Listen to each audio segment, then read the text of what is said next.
Hello students, it's time to do chemistry. And I don't want anyone to fear this because chemistry is actually very, very interesting. And you have to know it. You have to have important molecules that we're going to use over and over again, like glucose. That molecule has to be in your head.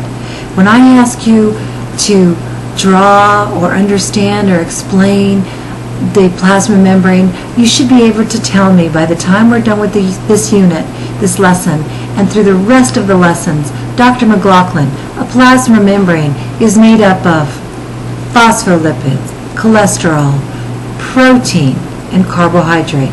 And tell me where they're located and what they do. Okay, so I'm not going to just go over everything right now, but to point out that these are the key things that you need to home in on. Atoms. Understand that atoms define the elements by having each element has a unique atomic structure, and that these atoms of specific elements can come together and they can bond. They can bond to form molecules or to form a solvent of water. These are the three types of bonding that you need to know in your mind, in your head, inside and out. Number one, covalent bonding. Covalent bonding is the sharing of electrons. I'm saying that's kind of like marriage. Those two atoms that are sharing those electrons are bound together very, very tightly. When you see a solid line between two atoms, that's the covalent bond. The second type of bonding, ionic bonding.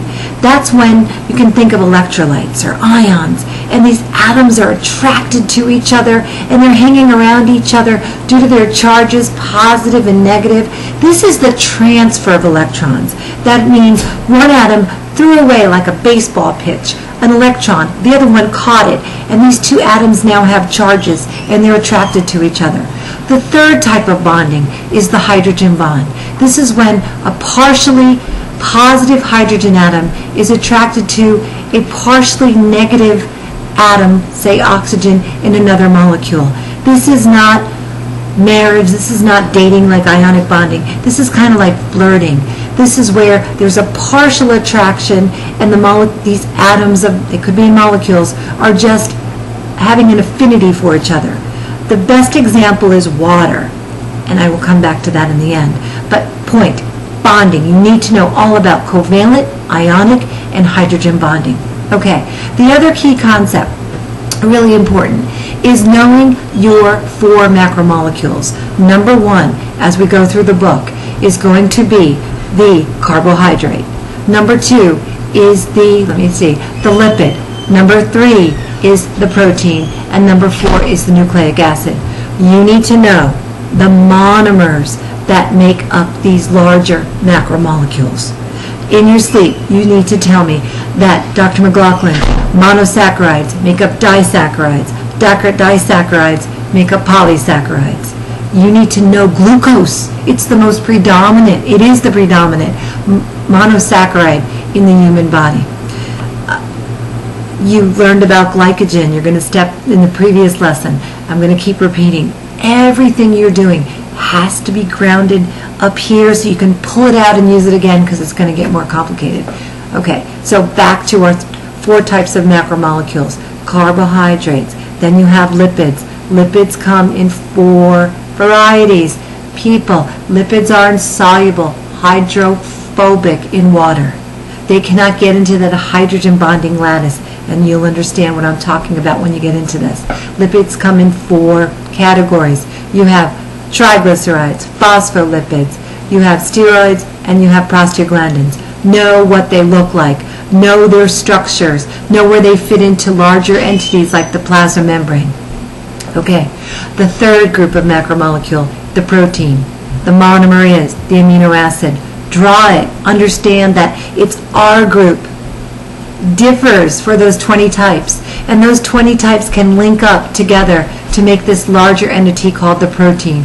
Proteins are amazingly complicated, but you're going to see, because you're going to analyze their structure, why they're different.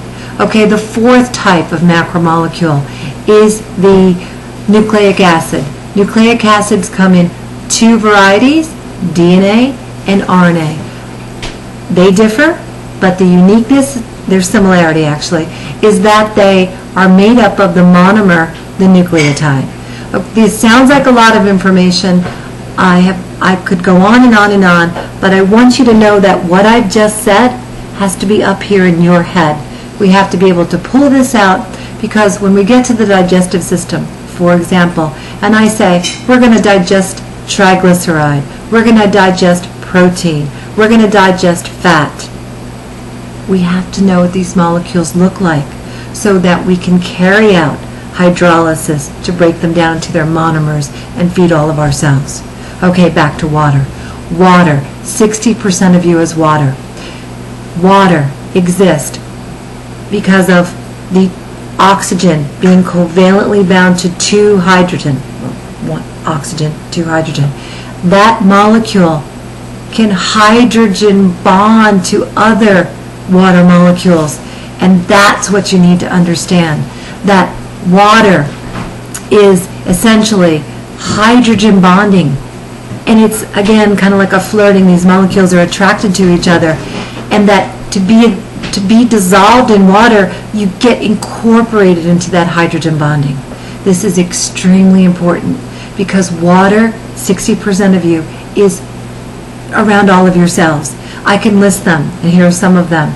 You have cerebral spinal fluid, you have blood, you have lymph, you have cytoplasm, you have urine, you have peritoneal fluid, you have pleural fluid, we have interstitial fluid, and if you didn't know these names, trust me, you're going to know what they are.